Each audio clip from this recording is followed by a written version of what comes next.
Thank you for tuning into The Learning Landscape, a podcast that shines a light on the wonderful work of educators here in Tasmania.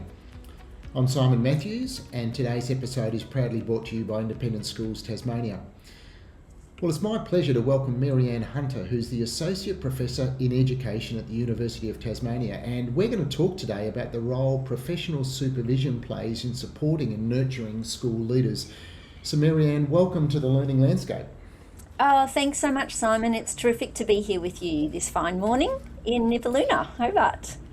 Fantastic, thank you. Mary-Ann, for those unfamiliar, how would you describe professional or reflective supervision, and perhaps talk to us about how it's different from, say, coaching or mentoring or perhaps even performance management? Yeah, thanks, Simon. It's a great question because supervision's got quite an interesting kind of legacy in the education sector. So it can mean many different things to many different people, and most people are most comfortable with the definition that relates to managerial supervision, which we know can be about performance management or, enabling someone in their role and be very kind of line management driven.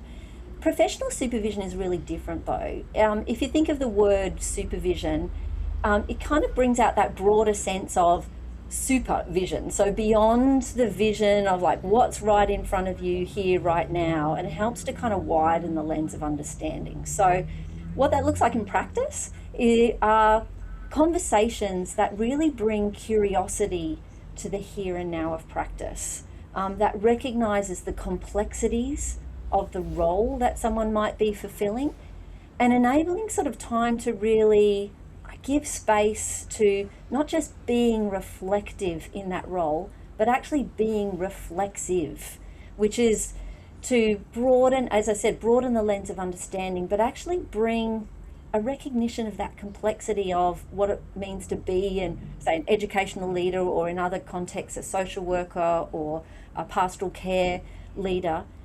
How do we bring deliberate time to talk about those alignments of soul and role and context? So what's my vocational kind of motivation for being here? How is that being supported? How is my agency being resourced by a conversation which isn't about performance management, which isn't about driving to a solution, which we often do as educational leaders? We got to get in there, we've got to, find the fix-it. The people who walk in our door are the people who want an answer. How do we actually resource ourselves and our own sense of agency with deliberate conversation, deliberate time to set aside to really bring curiosity to our role and being curious about our own sense of agency in the work that we do? I find that such a refreshing perspective that you bring, creating space for conversation, creating space so that I can be both reflective and reflexive as a leader. That's fabulous. We're hearing a lot in the press, and the Australian Catholic University's Principal Wellbeing Survey results have just come out, so we tend to get this flow about where we hear about crisis and pressures and complexity and wellbeing challenges. Why do you think that professional supervision is actually a really helpful and proactive and positive response to that sort of dialogue?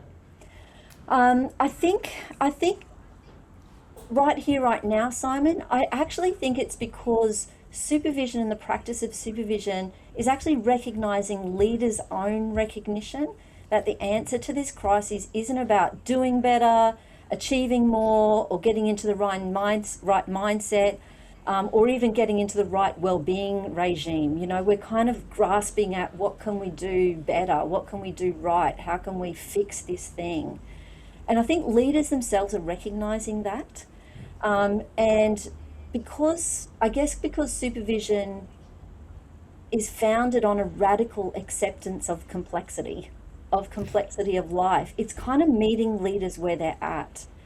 And so to have a professional supervision conversation, and I have supervision myself, so I'm a supervisor, but I have supervision myself. I know for myself, it really does come back to enabling me to really clarify what I need to turn up to my role in a way that's aligned with my own sense of being, of well-being, and my own sense of agency, because leaders often work in really siloed contexts. Like, even though there's a lot of supports around, so you mentioned coaching and mentoring, I think at this period in time, people are really have seen the value of coaching.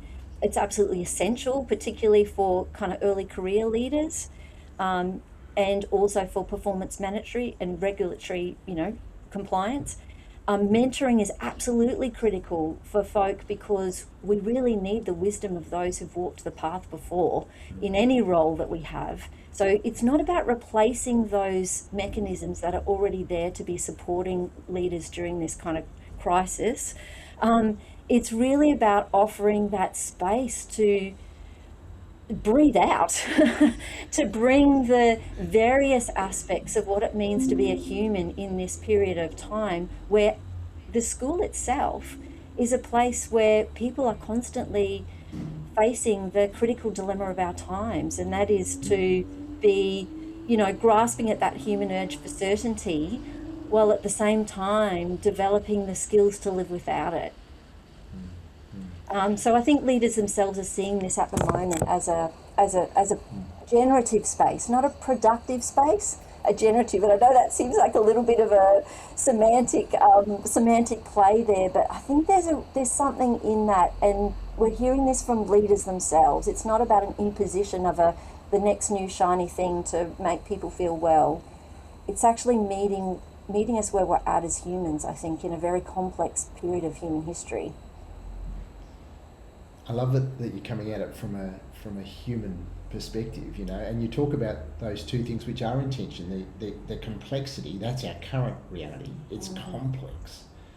But you're also talking about that desired future state, which is we want some level of clarity. And as you say, even if we can't have certainty, we can have clarity, or we can aim to have clarity. And I love that. I think the way you've described that is really both refreshing and hopeful. There seems to be this emerging idea around well-doing, people talking about well-doing, so doing the job well and actually being well, feeling well, being healthy in the midst of that. How do you see supervision as bringing those two things together? What's the bridge there that supervision offers? Yeah, I love that idea of well-doing. It's such a great term, isn't it? It just kind of sparks a bit of joy, I think, in tough times. I think the way that it brings it together, if this is helpful, for me, I think about professional supervision as bespoke professional learning, which brings that well-doing into whatever it might then mean for the individual. And if that's well-being, if that's a sense of personal well-being, that's awesome. But it really is professionally aligned. It's not counselling, and it's not like, sitting up at the bar and having a beer with your mate after work to kind of download. It's really an invitational, and I think I've used the word before, that deliberate sense of holding space for noticing and for realising with curiosity our own thoughts and feelings and beliefs and doings within our role. And sometimes having that conversation can actually be quite unsettling and uncomfortable and challenging and confronting in ways that you, as a school leader, you can't really show up for that kind of unsettlement with your colleagues, because you have a particular kind of role. So what I'm finding and what I'm hearing from the principals that I supervise is that being able to have some space to actually kind of breathe into that unsettling and having that opportunity for someone to hold that kind of space, they actually come out of our professional supervision sessions feeling lighter, feeling able to exercise their agency in their role, having had a reminder of what it means to be in that role in service of the children and young people for whom we're all in schools there to support. So that kind of bigger vocational heart to practice, I think, brings a sense of the well-doing of my professional role, matching in then with my well-being as a human as I walk back into my role, walk back into my space from this protected conversation. Just being able to have, not offloading like you would with your mate while you're going for a cycle, but offload as in, I know where to put that now, and I know how to bring some clarity, as you said, Simon, bring that clarity and sense of compassionate wisdom, ethical next steps in all of the work that I do in my environment. I really appreciate that you talked about community in there, and the fact, the reality is that for leaders, when I'm in a community, there's a whole bucket of things I can't talk about with a whole lot of people in the community. So that's actually a space, a required space, a confidential space, but it's also at times a lonely space.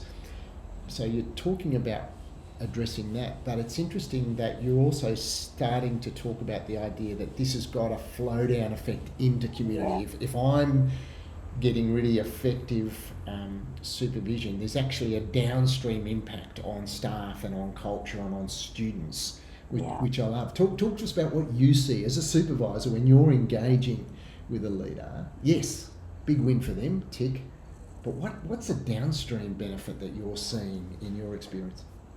Simon, this is so awesome. I'd love to capture this somehow, and I'm not quite sure yet how to do that.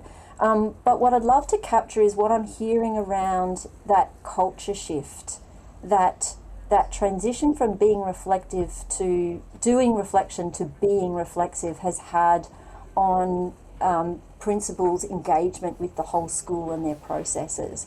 So many of the folk who, for example, have come through supervision training, so many of whom are former principals or late career principals who are moving into this space, they've recognised in their own practice that there's these kind of little shifts. Like when we do we're educators, right? Reflection is totally our tool of trade. You know, if we don't reflect, John Dewey said it, right? We're not learning if we're not reflecting. Like it's just not learning, we're just recounting. So we got this as educators. But what we don't have in our systems, I think, is the recognition that doing reflection, yes, can be put into the service of data management, data interpretation. We reflect on our NAPRAN results. We reflect on our students, engagement in their classrooms. We do a lot of reflection with data. We do a lot of reflection with each other about recounting something, what went right, what went wrong.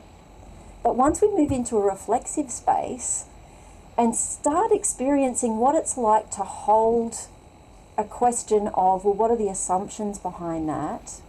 What is the impact here on the unseen other? Not just the AP that I'm having a challenge with, but actually the young people who are in their care, ultimately in their care, because that's why we're there in the school.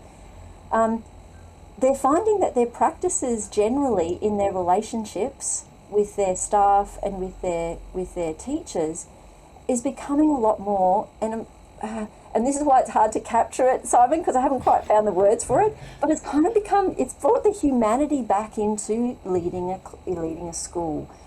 And I know many of our listeners, we've come into education because of the human dimension of our work. We love young people. I'm making a massive assumption there, but I'm pretty sure most of the people listening are there because they love young people. And once we move through those really important leadership roles, that sense of what it means to bring the humanity of reflexivity, of belief systems, of where we're at with our work, they found that their attention to staff meetings has become different. Their conversations with their parents has become different because they're bringing a systems lens, which is a little bit broader than the linear, what's the issue, how do we resolve it, let's resolve it now. I'm excited and staggered by the way you talk about this as far as a benefit for leaders, benefit for community goes. I'm thrilled that this is starting to get some traction in our schools, for our leaders, in our systems. What do you see as needing to happen for this to really scale well? If we need trained supervisors, we need funding for it, we need endorsement for it, we need commitment. What are you seeing if we want to scale this as necessary for us in Australia to be doing? It's a great question, Simon. It's also quite a vexed question in some ways, because as soon as we make it sort of the shiny new thing or make it the mandatory thing, it loses, I think, some of the capacity to be genuinely generative for folk. But I think at a scale level, it's really about principals themselves identifying and asking for what they need. It's got to be ground up, is my sense of it. And it's got to be ground up in recognition that it's an ecosystem. We're all involved in this massive educational ecosystem in this country. And if we have the pockets of ignition where there are principals who've experienced supervision, who are seeing the value in for themselves, who are able to translate that value in words that are meaningful to their colleagues, that are then translatable to colleagues who are in representative roles where there are capacity to bring resources to support this. And I think the training is really critical as well, because even though there are many people working in the supervision sector, and I myself am a board member of the Australasian Association of Supervision, which is a cross-sectoral supervision organisation. So there are folk who work in social work, psychology, pastoral care in that organisation.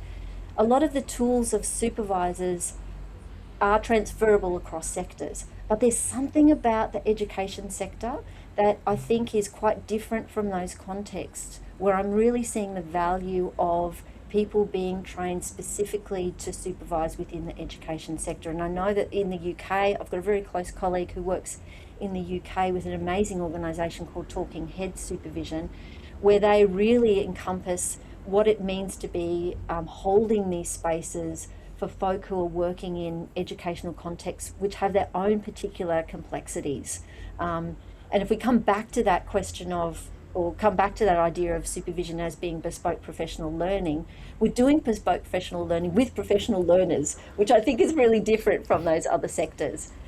So coming back to your question about scale, I think it's principals and school leaders finding their voice, exercising that voice, and carrying that to the spaces in which resourcing can be made to support the training of more supervisors specifically for the education sector. And listen, I know that this is already happening in many places. So Jason Clare, this has been brought to his meetings, his advisory meetings with principals that he now has, the Principal Advisory Group. I know that it's been in front of him. I know that there are a number of different initiatives now starting to spark to really provide the evidence, some of the more evidence to kind of sit behind the benefits here to enable its expansion across sectors. But I think it's an all-in, actually, Simon. I don't think there's a magic bullet here for anyone. And again, because it's situated, excuse me, in a broader field of support for principles like coaching, like counselling, like other wellbeing initiatives, it's not replacing those. It's part of a bigger system here to be supporting our leaders. I think it's great that you're talking about this sort of ground up understanding, that I as a leader have agency in this, and if I see this as part of the toolkit that I need, then I can go and access that. That's great. I also love your description of, pockets of ignition. I love it. And I reckon today might be one of those pockets where things are igniting for people going, wow, that sounds great. What would your advice be to a principal who says, this sounds great, I don't understand it, I've never done it, I want to start? Where do they start? What's their first little step that they take to head down into this space of seeking and benefiting from professional supervision? Thanks, Simon. So in Tasmania in particular, we're trying to kind of build a interest in here, and I've had the delightful experience of supporting some of our principals here in Tasmania to be supervised by some folk that I have been working with in New South Wales, for example. I think there's not a short answer to your question, actually, Simon. I am more than happy, as a fellow Tasmanian in the Tasmanian sector, for people to contact me directly, because at the moment, again, because the field is really building, I do have a number of folk that I've worked with who are specialised in supervision for principals that I could really recommend. So I'm happy to do that. Again, we're trying to build, so we're thinking about things like building a database or some kind of website or some kind of broader collective that people can go to, a kind of one-stop shop. There's not quite a one-stop shop at the moment, but you will find professional supervisors all across LinkedIn if you're looking for spaces there. Most of those folk will be online because we don't have too many yet in Tasmania to do face-to-face work. But it is, again, a growing field. So I'm really keen to continue to support the growth of that and kind of watch this space in terms of, we could have a hotline, a supervision hotline for folk where we could recommend them to folk who have been trained in supervising, specifically in education. We're getting there. You certainly are. It's fabulous. It's exciting to see. And if someone did want to contact you and talk about that, what's the best way for them to do that? So so they can contact me through UTAS. So my email I'm Googleable there. So my email is marianne.hunter@utas.edu.au. I'm also working with the University of Sydney at the moment in training programs for supervisors. So if anyone's listening and you're actually called to think about training to become a supervisor, I'd also love to hear from you because we're looking at the possibilities of bringing a training program to Tasmania to support Tasmanians to support our ecosystem. And at the moment, I'm making those connections with New South Wales principals and also with principals who are coming around from the whole country really to come to the course that I co-facilitate at Sydney Uni in training as well. It's a 6-month course with intensives, just 8-day intensives, 8 days of intensive face-to-face practice. So that's another ignition point, I guess, that may be possible for those who are listening who are interested in supporting their colleagues in this way. Great. Well, thanks. That sounds really accessible and I appreciate that. Let's finish with a big over-the-horizon dream. If every principal in Tasmania that wanted supervision had access to really high quality supervision, if that could start tomorrow, what do you think our schools would look like in 5 years? How might they look different in 5 years' time? I think they would look different because we would have a lot more staff retention. And I'm not saying the principals are the cause for our exodus, but this culture change that I'm seeing in the ways that principals that I'm working with at the moment are really noticing in their own schools as a result of this work means that some of the skills of professional supervision are starting to shake down into all of that relational leadership that's happening in that space. So I reckon I would see folks staying in the teaching profession, principals well, and looking forward to every day, no matter what might come into their door, and feeling that they know where and how they need to support themselves and be resourced, but with the system's support, so that it's not having to download with their partner or their riding mate at the end of the day, but they're actually really well resourced by the system that's employing them. And so that they know where to go to be able to have these conversations and go home well rested and absolutely loving the life that they have inside the school and outside the school. Marianne, this has been a helpful and a really hopeful conversation. So thanks so much for joining us on The Learning Landscape. Oh, thanks for inviting me. It's been great to talk about what I think is a really special process, an important process for our schools here in Tasmania. And thank you, our listeners, for tuning into The Learning Landscape. We hope that today's episode has really sparked something, as Marianne reminded us, some new ideas and perhaps a different way forward for you as an educator. If you found value in what we've discussed, well, please take a moment to leave a review and rate the podcast. And don't forget to share this episode with your friends or colleagues or anyone who you think is passionate about learning. Until next time, keep expanding your learning landscape.